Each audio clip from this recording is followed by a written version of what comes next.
This is Rob Kilmer, the use of fear in American politics. That's what we're talking about this week on You Defend It.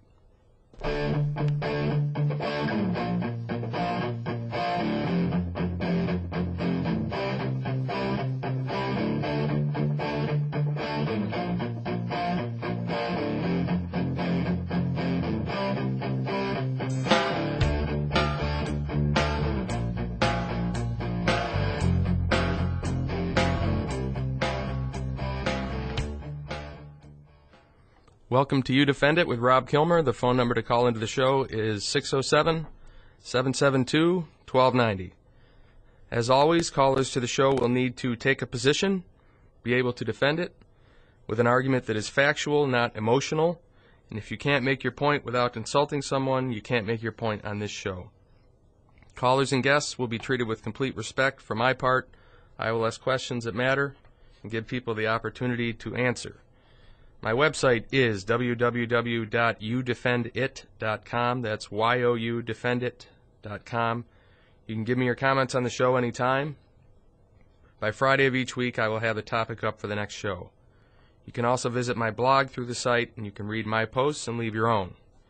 You can always listen to my show live on streaming audio on www.wnbf.com. And my show is then uploaded to youdefendit.com later on Saturdays, and you can listen to it from there if you missed it live. Finally, there is a debate suggestions section on my website.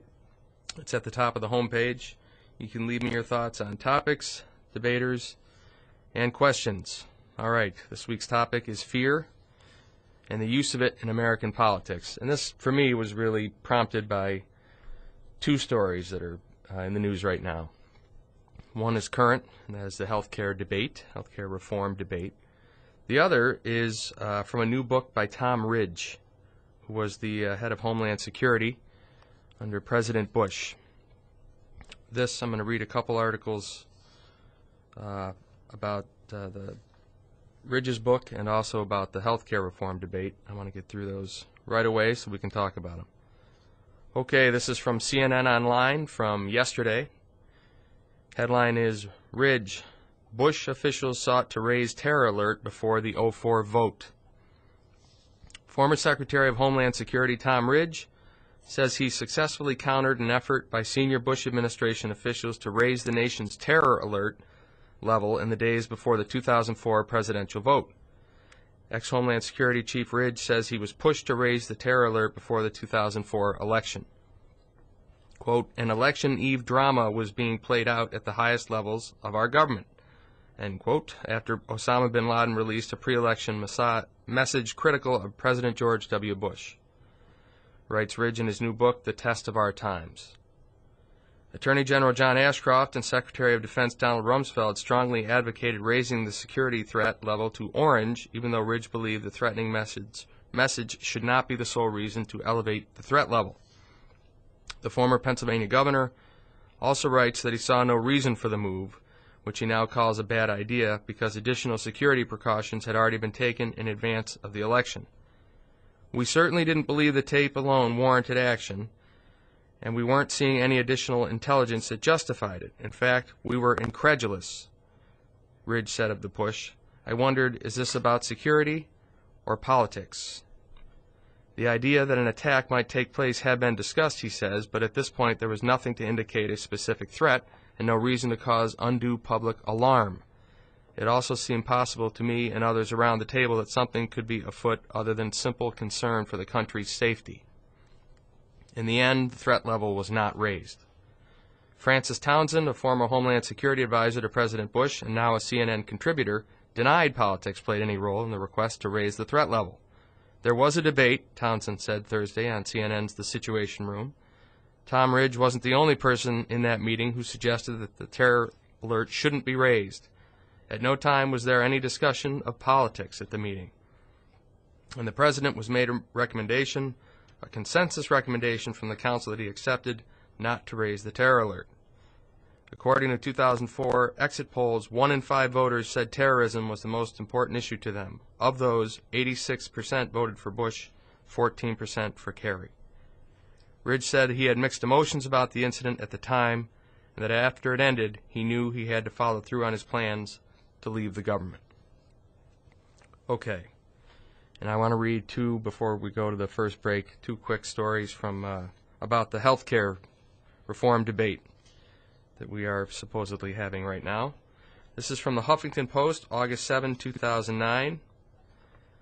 Headline is, Palin, Obama's death panel could kill my Down syndrome baby. Former Alaska Governor Sarah Palin has laid pretty low since resigning, but on her Facebook page, she suggested Friday that President Obama's health care plan might kill her child. As more Americans delve into the disturbing details of the nationalized health care plan that the current administration is rushing through Congress, she wrote, our collective jaw is dropping, and we're just saying not just no, but hell no. The America I know and love is not one in which my parents or my baby with Down syndrome will have to stand in front of Obama's death panel so his bureaucrats can decide, based on a subjective judgment of their level of productivity in society, whether they are worthy of health care. Such a system is downright evil. Health care, by definition, involves life and death decisions. Human rights and human dignity must be at the center of any health care discussion. We must now step up and engage in this most crucial debate. Nationalizing our health care system is a point of no return for government interference in the lives of its citizens. Palin included a video of Representative Michelle Bachmann, Republican from Minnesota, another fierce critic of the president, saying Obama's plan would mean depriving senior citizens and disabled people of proper care. Now, President Obama has responded to this. In fact, I don't know if you were listening to the national news before my show started. Part of his response was on there.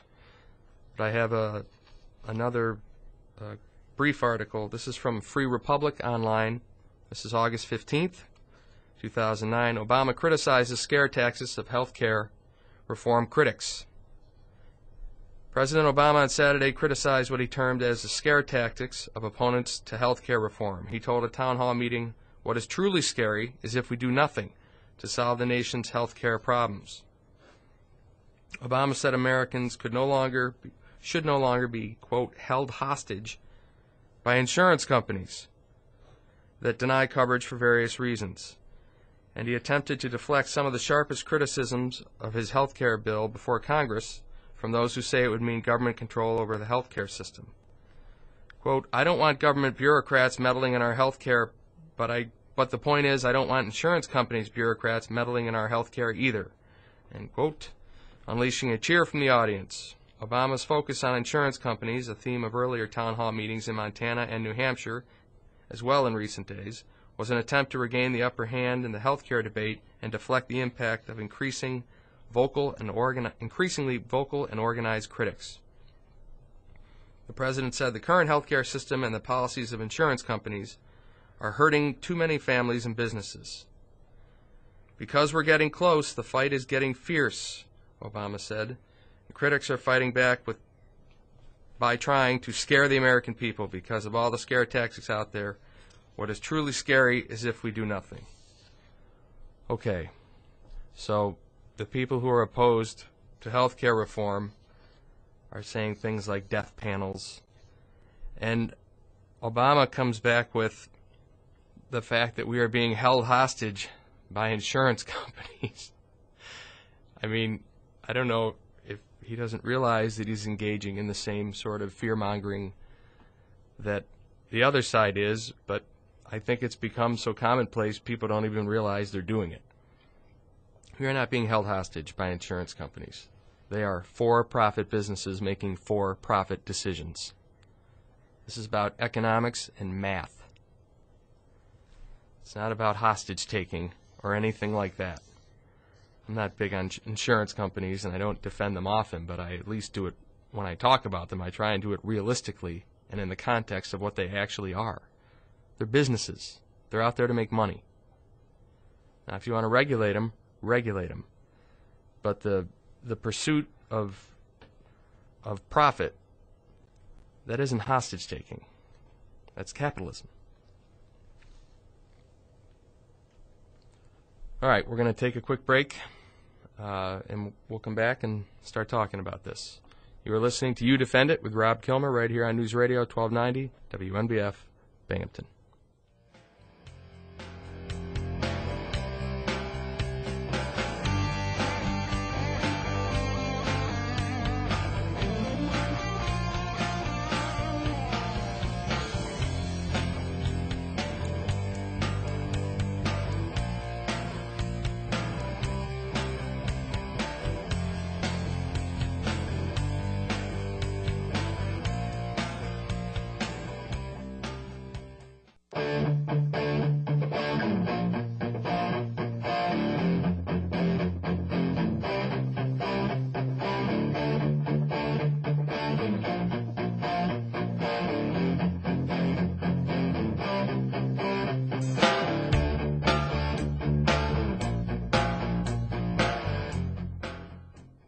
Welcome back to You Defend It with Rob Kilmer. The phone number to call into the show is 607-772-1290.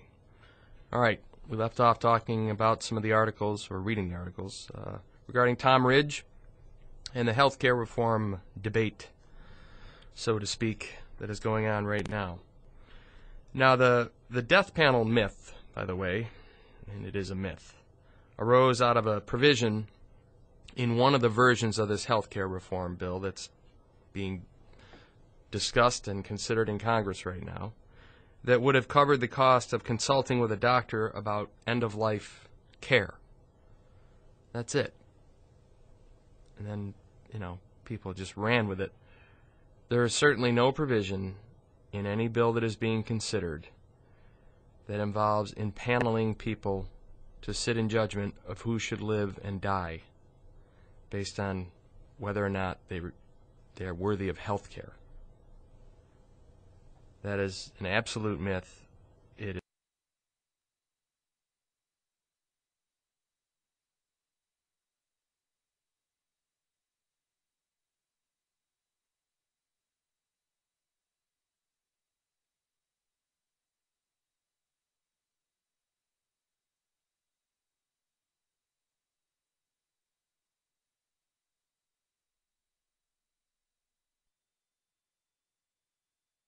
is beneath contempt to say that it's not about, the current debate isn't about killing your child. It's about paying for care. We should have this debate because it's an important issue.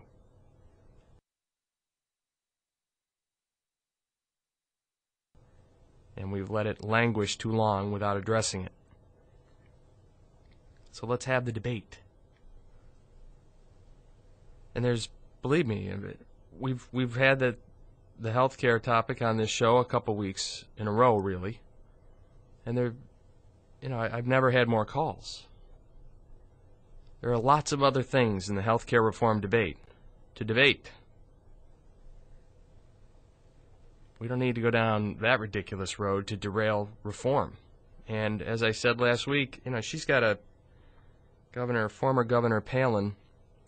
Her Facebook page has, it's like 4 paragraphs of incredible claims about the reform packages that are out there, but not one alternative.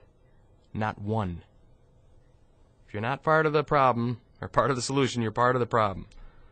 It's never more true than right now. We have a massive challenge to tackle here in America. What's her solution? I don't know. Apparently she doesn't have one.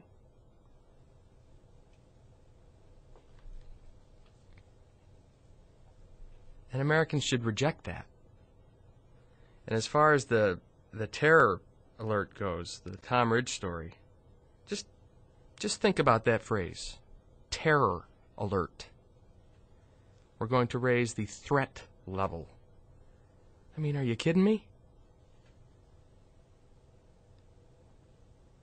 These provisions, these alerts, these threat levels, these are a direct result of September 11th. Jets crashing into buildings, buildings falling, people leaping 1,000 feet to their deaths, smashing on the pavement. If you remember that morning, you weren't sure it was over with the fourth plane. You had no reason to believe it was over. It was, in the real sense, it was terrifying. I mean, there was a collective, I can't believe this is happening. When will it end? What's next? And to exploit that down the road, you know, those are September 11th driven concepts, the terror alert and the threat level. To mess around with those and scare people into voting for you. Why do we tolerate that? That should be the reason you lose the election. If that's how you handle the nation's safety, by ruthlessly exploiting it, then you don't belong there.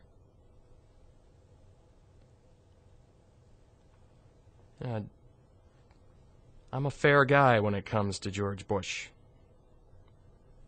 There are things people have routinely accused him of, such as not believing that there were weapons of mass destruction in Iraq and lying about it, that I defend him on every time. But, you know, Tom Ridge is a pretty credible guy, and always has been. That is a that is a uniquely craven thing to do, to try and scare people about a terrorist attack to get a vote. But, you know, that begs the question, why would you do it? And the answer is simple, because it works. It works well. Fear works. You know, my webpage says this, and it's the premise for my show. Average Americans need to do what our politicians refuse to do, debate the issues. All we get is fear and anger.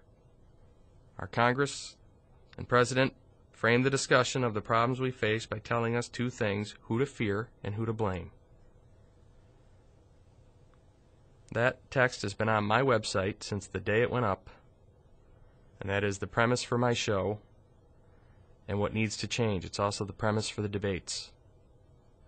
But we're complicit in this system right now. We tolerate it. And that's because we don't know enough to reject it. We don't know enough about the issues. We don't demand accountability to prevent this type of fear-mongering.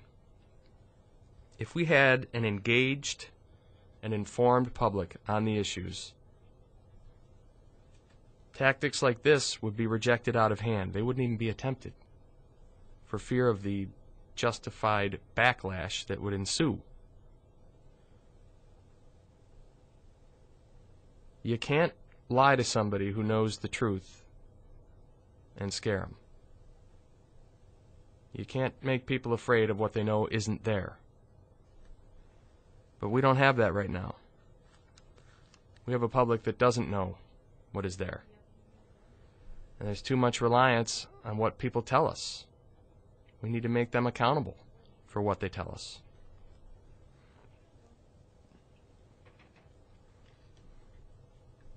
I have said on this show 1,000 times, probably 100 times, a little bit of exaggeration there, that the hardest thing to do in American politics is to change momentum.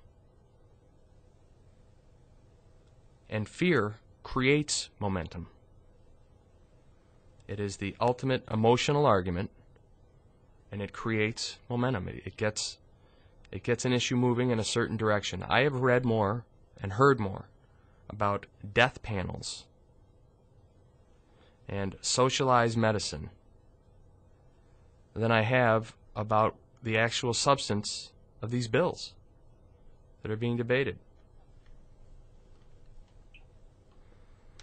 All right, let's go to Bill from Binghamton. You there? Yes, I am. Welcome to the show. I have a comment, and then I have a question for you. Okay. Regarding the health insurance bill. I have not heard Obama say one thing about tort reform as far as the medical bill goes. You can't have reductions in cost in medicine unless tort reform is enforced by the government. And by tort reform, you mean limiting the amount of medical malpractice lawsuits? Absolutely, yes. Correct. Those lawyers. Unnecessary lawsuits, which has driven the cost of medical care through the roof in most cases. OBGYN practices that are refusing to deliver children because the cost of malpractice would bankrupt their practices. And There's not one provision in the bill regarding tort reform. So how can you reform medicine if you have no controls over unnecessary lawsuits that are driving the cost through the roof in a lot of different specialties? Well, I'll be happy to answer it, but you're not going to like my answer very much, I can tell you that. You know, I assume you know that I'm an attorney, and that's why I'm asking you this question. The whole notion of tort reform, to me, I'll tell you why I think it's absurd. Here's what happens with your premiums. When you pay your premiums to the health insurance, to any insurance company, they don't take them and put them in an account and then draw from that account to pay claims. They take them and they immediately invest them. And we always see the biggest pushes for health care reform when interest rates go down. When they make, or tort reform, they make less money on your premiums that they are investing, then it's the lawyer's fault. I can tell you this from experience. Lots of good cases get thrown out. We have a process in place. We have the dismissal process. They are tossed routinely. Now, this whole tort reform argument is always based on these plaintiffs' lawyers that are out there. These defense lawyers are some of the best in the country. These insurance companies, you know, if it were truly good faith on both sides, the insurance companies would pay most of the claims. They fight every angle they can come up with. They take every angle. They use every tactic at their disposal to keep from paying claims. They are in the business of taking in a high amount of premiums and paying out a low amount of claims. That's how they make money. And if you think that their evaluation process is all based on morality and good faith, you're mistaken. They take care of the rule. I don't mean you, I mean the public. They take advantage of every rule, and they talk about tort reform as if plaintiffs' lawyers walk in and somehow are handed money. You know, it was plaintiffs' lawyers that brought smoking that made the dangers of it aware. I mean, what about the heads of these tobacco companies who raised their hand before Congress, 7 or 8 of them, and said, I believe smoking is not addictive. An absolute pure lie that has killed more people than every war we've ever been in. No question about it. And the question I have for you is you have an OBGYN practice that in 1975, their premium for malpractice was $1,000.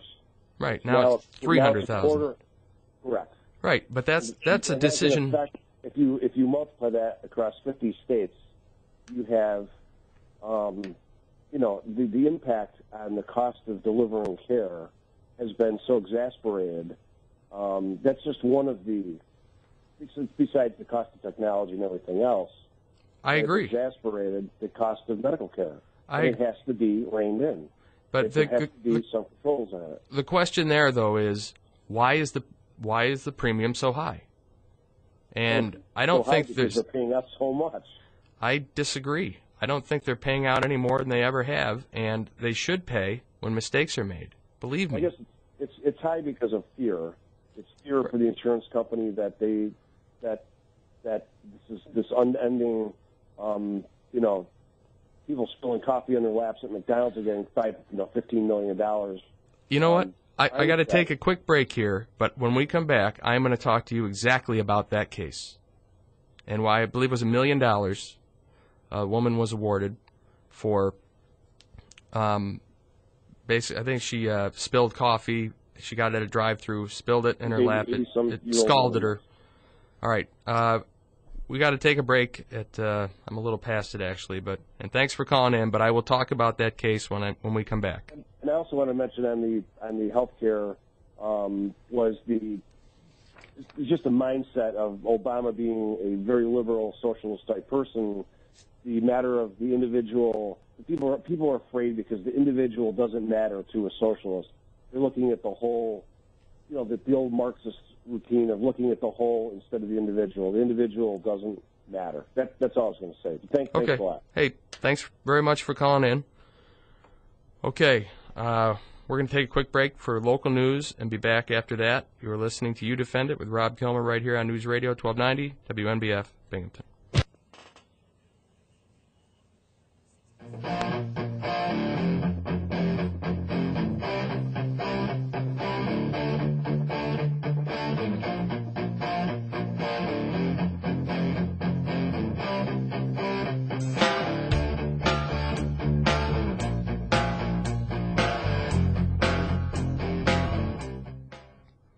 Welcome back to You Defend It with Rob Kilmer. Phone number to call into the show is 607-772-1290. We were talking about tort reform and the infamous McDonald's case. This is what happened with that case. This is what you won't see in the paper. You really have to look for it. A woman was burned badly after getting coffee at McDonald's. Spilled it in her lap, horrible burns on her leg.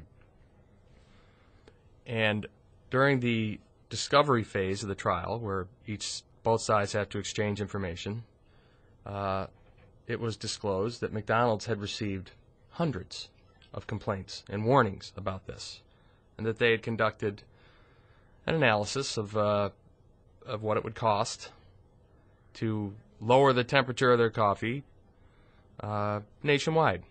Some people like that coffee that hot. It would cost them money. It was cheaper to risk the burn. What the judge awarded the woman was 1% of the profits McDonald's makes on coffee in a day. Knowing that, I think you may have at least for me, that changed my impression of that whole incident. And it's easier to say, well, you burn your leg at McDonald's, you get $1 million. It's not that simple. And the last caller also referenced, the individual. And here is my fundamental problem with tort reform. Whatever happened, what is it about the average American, that the insurance companies don't trust? When you talk about tort reform, you're talking about thought reform. What you're doing is telling juries they're not allowed to even consider certain things.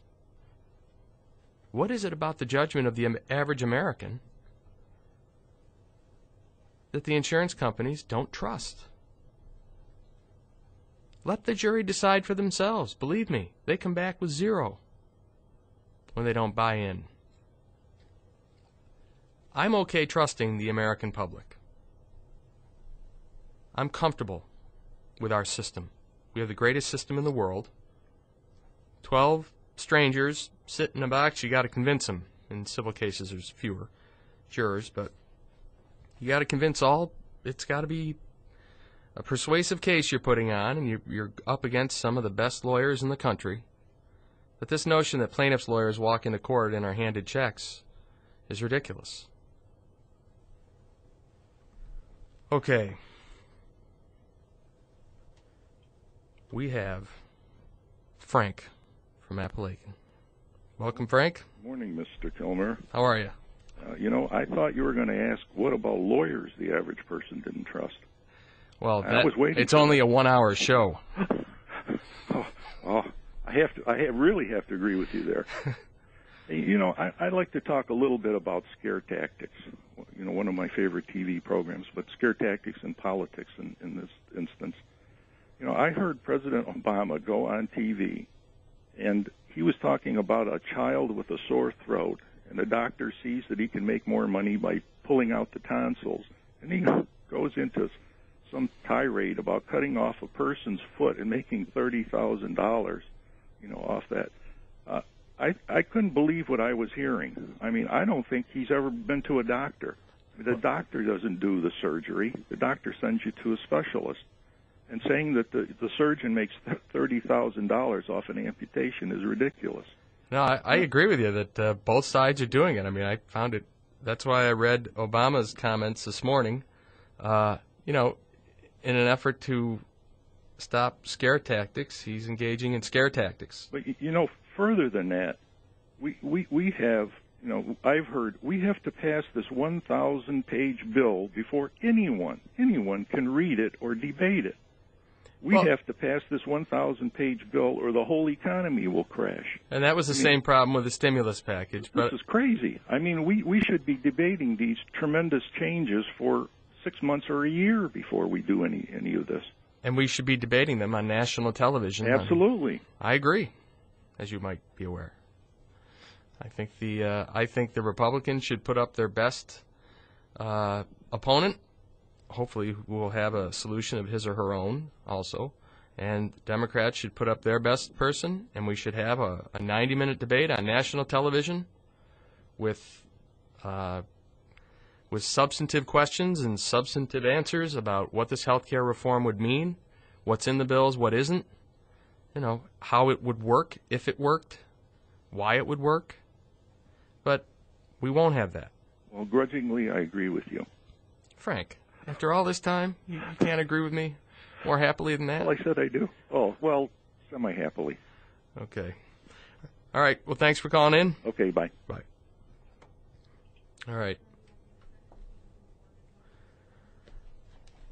He's right. And both sides are engaging in this because that's what we've come to accept. And to me, that's on us a little bit. You know, fear is the ultimate emotional argument.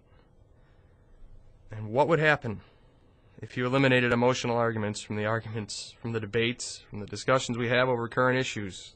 I'll tell you what would happen. You'd wind up with a You Defend It debate series. To me, fear is such a cheap shot. It's the easiest thing to do to get somebody to do something. Whether it's vote or not vote, whether it's support or oppose, it's the easiest path to take. You don't have to justify much to somebody who's scared.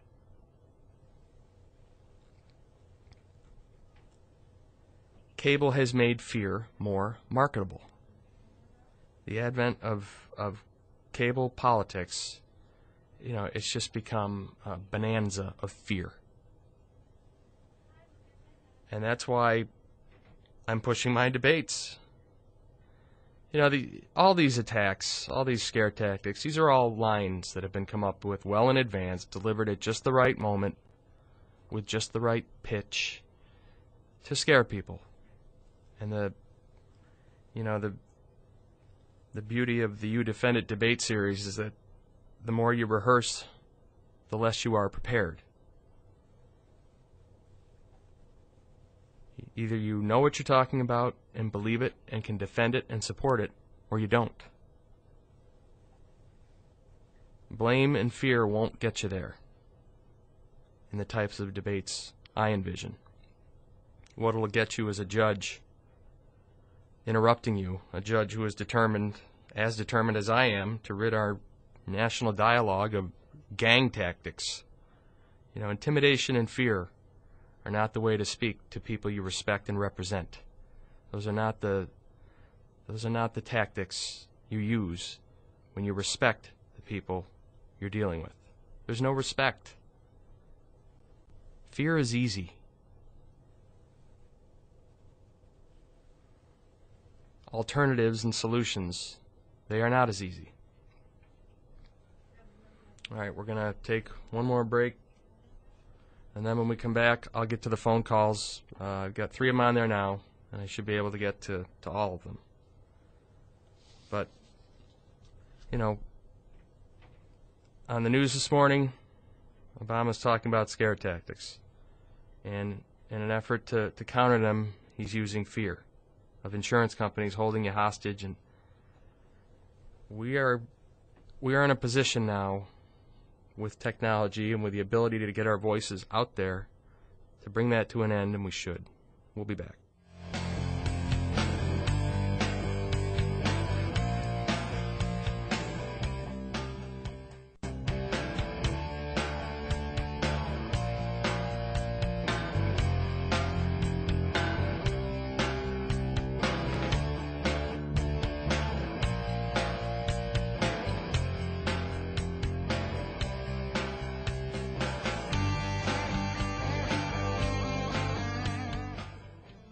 Welcome back to You Defend It with Rob Kilmer. I got 4 calls now. I'm going to try and get to all of them. Kevin from Vestal, you on there?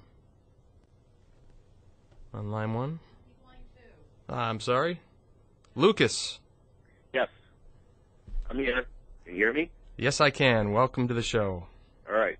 Okay, there's a couple things. As far as tort reform, in today's Wall Street Journal, there is an interview with Texas Governor Rick Perry, and in that article he talks that one of the major reasons why Texas economy has fared a lot better in the last few years than the rest of the country is because of the tort reform that he pushed through and got embedded in the Texas Constitution. He's saying that because of tort reform, the Texas economy has been damaged? I'm saying that's what Perry is saying. Let me just slow you down. He is saying that because of tort reform, the economy in Texas has suffered? No, that it has prospered relative to the rest of the country. Because of tort reform? Yeah. Okay. Of course, he also says it's broader than just tort reform, but he says that's one of the elements that's made Texas so much more better off economically than the rest of the country. And especially he's contrasting Texas with California. Because Texas has a lot lower unemployment and everything else. Now, as far as this issue about things like death panels and all that, apparently there is, in Wednesday's Wall Street Journal, there's an article by Jim Towey, T-O-W-E-Y, who basically talks about a death book for veterans, which apparently there was back in the Clinton administration, there was this 52-page booklet that the VA handed out to veterans, which basically was sort of for living wills and things like that. And apparently, as it's been characterized as something that basically was a 52-page book trying to talk veterans into basically, giving up on life and all that, rather than go for all this medical care. That was a brochure that told them how to protect assets and how to pay for care. I'm saying this is what Towey is maintaining, and he also, in the article, he also touts 12-page articles that he came up with. That living will, and he's talking about how that is in widespread use in some. He says here 43 states and runs exactly 12 pages. Okay, I got 3 more calls to get to, but okay, I just thought I'd let you know about that. I appreciate it. Thanks very much. You're welcome. Bye. All right. Kevin from Vestal, you there? Yeah, I'm here. Welcome to the show. Thank you. I agree with you on the issue of this thing's got to be debated, and I agree also both sides are playing to the fear-mongering, but I think the public in all these town hall meetings, although they're not articulating it well, and they're grabbing on to various, whatever topic floats their boat at the time, because they have an underlying understanding that what's being pushed down their throats and rushed to the floor to be voted on, which many of these congressmen, representatives and senators, they haven't even read the bill. They understand it, but they haven't got their head around the whole thing. They understand that there's no money left. They even admit, everybody admits, they don't even know how they're going to pay for it. They say they can save a little bit here, they can save a little bit there, but they're saying there's nothing left. Medicare is going broke. We're running up tremendous deficits. It's just not going to work. I think everybody agrees that we need to cover these people. Not even cover. Somehow we got to figure out how to provide health care to those who don't have it. A minimum standard. It's just the right thing to do. But they also know that we don't know how to pay for it. So therefore you can't just sign something that you haven't read. Now, there's another element that that I get upset about is everything that I've read, and I'm a CPA, so numbers are my game, but I have some basic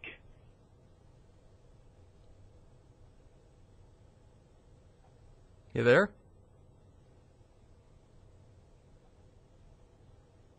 Well, I think we lost him. I was kind of eager to hear that. Okay, we'll go to Bob from Binghamton. You there? Hi, Rob. How you doing? Good. How are you? Good, thanks. Hey, I just wanted to touch base on the death panels and all of that. You know, it all started with President Obama talking about this 100-year-old lady that he didn't think she should have gotten a pacemaker. She should have gotten a few pain pills and gone and sat in the corner. And that's really what he had said, and that's where it all started. And yeah, the government has ways to set the standards. They do set the standards, and they do tell the doctors, okay, listen, if the age is at this level, you can't take care of this, and you can't do that, and you got to discharge them from the hospital at different. They have different standards for the elderly, and that's how the government can take care of create these situations to kind of relieve the system from the elderly. But So I think one of the aims of the healthcare reform is to get people covered who aren't, and what should be the aim is to reduce the cost. Do you think that 100-year-old woman, if she was uninsured, could obtain a private health insurance policy and tell them up front, by the way, she was looking forward to her new pacemaker? But she's insured. She's on Medicare. But if she, I'm saying with respect to a private, or as far as pre-existing conditions in the private sector. She's 100-year-old. She's on Medicare. Anybody that's over 65 or whatever age is on Medicare, right? Yeah, the government has covered it. I know that, but my point is this. Do you believe that she could obtain private insurance? Now, maybe because of her age, it's a bad example, but we have an enormous problem in this country with people who can't get insurance because of pre-existing conditions, who may have... I agree. And I agree. I don't see the private insurance industry as being any more benevolent than the government in that respect. But they're out to make money. We got to look at the cost of it. That is the problem. I know you're in a hurry, but that's the problem with the system. They should fix these pre-existing situations and all of that rather than overhaul the whole system. They could write the laws to force the insurance companies to cover the pre-existing and not to drop patients and all of this stuff. Why create the government system in that case? And give those people that need health insurance for the basics. My understanding of the public option is that it's just that. It's an option. It's not mandatory. It just gives an alternative out there. You know what they're doing now is they're telling the companies that you'll pay the penalty. A lot of these companies will drop these patients or employees, and the employees will join the government system, and the private insurances will disappear in 10 and 15 years, as President Obama said, right? Well, I mean, I would think if you're in business to make money and you're an insurance company, you're going to find ways to get more clients, not fewer. I don't see the profit. I don't see a profit motive in wholesale dropping insureds. Actually, I got 2 more calls to get to, and I'm going to try and get to them. But thanks very much for calling in. Thanks, Rob. Yep. Okay. I think we have Jim from Port Crane. Are you there? Yep, sure am. Thanks for waiting. Hey, no problem. Actually, I'm calling about the health care, and the last guy we were just talking to was so worried about the private insurance companies. Mm-hmm. Actually, I've been pretty kind of confused about this most of my adult life, so I went to my pastor to talk to him about it. And I just didn't quite understand why it is that if I'm a commercial developer, and let's say I just bought 10 acres, I want to put a new plaza in or something, Mm-hmm. and let's say there's a couple of buildings that because of some rent laws or something, I can't get those people out of those buildings for another 2 years. Yeah. Well, for every day I can't get them out, I'm losing money, right? Well, Every day I can't get them out, my construction workers aren't working. They're losing money, right? well, true, but that assumes you're entitled to the money in the first place, and if there's people living there, okay, hang on. okay. All right. I have less than a minute left. Okay. So I decide that I'm going to hire somebody for $100,000 to go and kill those people. Shouldn't the FBI investigate that? Yes. Okay. Well, a private health insurance company, you pay them, right?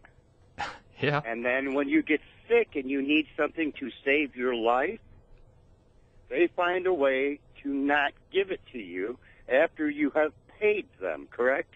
Well, I think I'm not sure exactly what. I mean, I can't make that blanket accusation. I can say that they certainly have their own policies. I can, and it's very simple. Private insurance companies kill hard-working Americans to make a profit. Okay. Correct? Well, I only got 30 seconds left. I gotta end the call. Okay. I got things I gotta say before the show ends. But thanks for calling in. Yeah. Okay. Bye. Peace. Peace.